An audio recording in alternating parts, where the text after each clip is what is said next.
আব্দুল্লাহ অনেক দিন পরে একটা বিচার নিয়ে আইছে। তো কিসের বিচারটা আনছে শুনি। কিসে আব্দুল্লাহ? সালমান আপনারা মারছে কি কারণে?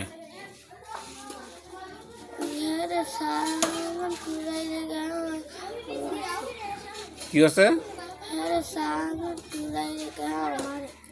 বুঝি নাই।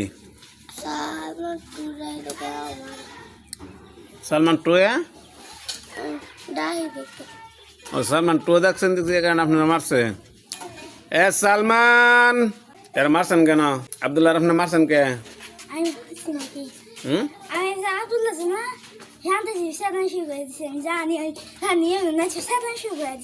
কিসে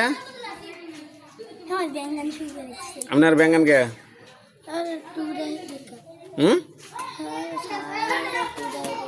আপনার সালমান টো ডাকছে তো কি আপনি মারবেন? আর ঝগড়া করবেন না, ঠিক আছে?